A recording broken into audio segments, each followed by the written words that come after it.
ప్రత్యేక హోదా కోసం పోరాడమంటే జగన్ రెడ్డి ప్రతిపక్ష హోదా కోసం ఏపీ అసెంబ్లీలో పోరాడుతున్నారని సోషల్ మీడియాలో సెటైర్లు పేలుతున్నాయి. ఏ చట్టంలో లేని కొత్త రూల్స్ చెబుతూ తనకు ప్రతిపక్ష హోదా ఇవ్వాలని జగన్ చేస్తున్న యాగి రాసిన లేఖపై రిప్లై ఇవ్వకూడదని నిర్ణయించారు స్పీకర్. ప్రజలే జగన్ రెడ్డికి ప్రతిపక్ష హోదా ఇవ్వనప్పుడు మేమెలా ఇస్తామని ఇప్పటికే మంత్రి పయ్యావుల కేశవ్ పేర్కొన్నారు. స్పీకర్ అయ్యన్న పాత్రుడితో కూడా మరోసారి చర్చలు జరిపి నిర్ణయం తీసుకోవాలని శాసనసభ కార్యాలయం నిర్ణయించుకుంది. శాసనసభ పక్షనేత అంటే ఫోర్ లీడర్కు ప్రతిపక్ష నేతకు తేడా తెలియని పరిస్థితులు వైసీపీ ఉందని టీడీపీ అంటోంది. కనీసం సలహాదారులను ఇప్పుడైనా మార్చుకుంటే 10 సంవత్సరాల తర్వాత అయినా ప్రతిపక్ష హోదా వస్తుందని టీడీపీ నేతలు అంటున్నారు. శాసనసభలో తనకు ప్రతిపక్ష హోదా ఇవ్వాలని YCP MLA Jagan Reddy speaker Ayyanna పాత్రుడికి లేఖ రాశారు. ఈ లేఖపై స్పీకర్ అధికారికంగా స్పందించకపోయినప్పటికీ శాసనసభ వ్యవహారాల శాఖ మంత్రి పయ్యావుల కేశవ్ మాత్రం స్పందించారు. జగన్ కు ప్రతిపక్ష హోదా ప్రజలే ఇవ్వలేదని, ఆయన ఆ విషయాన్ని విస్మరించి ప్రతిపక్ష హోదా ఇవ్వాలని స్పీకర్ కు లేఖ రాయటం ఏంటని ప్రశ్నించారు. పి జనార్దన్ రెడ్డి, పర్వతనేని ఉపేంద్రలు ఇటు శాసనసభ అటు లోక్సభలో ఫ్లోర్ లీడర్లుగా మాత్రమే ఉన్నారనే విషయం రికార్డులను పరిశీలిస్తే తెలుస్తుందన్నారు. శాసనసభ రూల్ బుక్ ను లేఖ రాసిన వారు చదువుకుంటే మంచిదని కూడా మంత్రి పయ్యావుల కేశవ్ చురకలు అంటించారు. పైగా ప్రమాణ స్వీకారం ఎప్పుడు చేయాలనే అంశంపై శాసనసభల్లోని నిబంధనలపై స్పష్టంగా ఉందని, శాసనసభకు రాకుండా ఎగ్గొట్టేందుకు జగన్ సాకులు వెతుక్కుంటున్నారని ప్రతిపక్షాలు విమర్శిస్తున్నాయి. సభలో ఆయన స్థానం ఎక్కడ ఉండాలి అవన్నీ కూడా శాసనసభ అధిపతి నిర్ణయిస్తారని కూడా వివరిస్తున్నారు.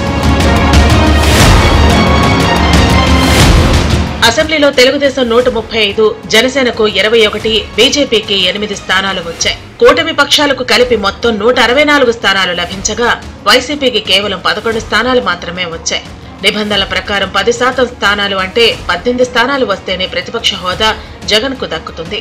లేని పక్షంలో ఆయనకు కేవలం వైసీపీ ఫ్లోర్ లీడర్ గా మాత్రమే పరిగణిస్తారు. ఈ అంశంపై జగన్ రాసిన లేఖకు రిప్లై ఇవ్వకూడదని, అసెంబ్లీలోనే తీటైన సమాధానం చెప్పాలని ప్రభుత్వం భావిస్తోంది.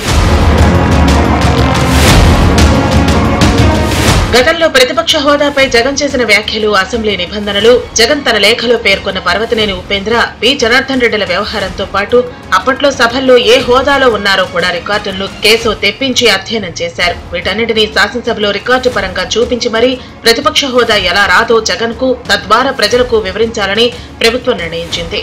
ఈ చట్టసభలో జగన్మోహన్ రెడ్డి అనే వ్యక్తి ముఖ్యమంత్రిగా ఇటువైపునున్నాడు, మంచి స్పీకర్ గా మీరు అటువైపున మిమ్మల్ని దేవుడు దయతో నేను కూర్చోబెట్టగలిగాను.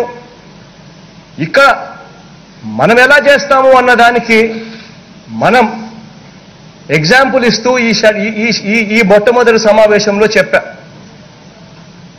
23 మంది శాసనసభ్యులు ఉన్న అదే చంద్రబాబు నాయుడు గారి ప్రతిపక్ష హోదా స్టేటస్ కూడా వచ్చి ఉండేది కాదు, అలా ఉండేవాడు కూడా కాదు. అవునయ్యా, నీకు తెలియకపోతే తెలుసుకో వాస్తవాన్ని.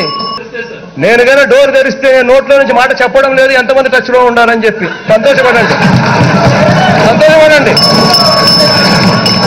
స్పీకర్ అయ్యన్న పాత్రుడు శుక్రవారం ఉదయానికి విజయవాడకు వస్తున్నారు. ఆయనతో చర్చించిన అనంతరం ఒక నిర్ణయానికి రావాలని శాసనసభ కార్యాలయం నిర్ణయించింది.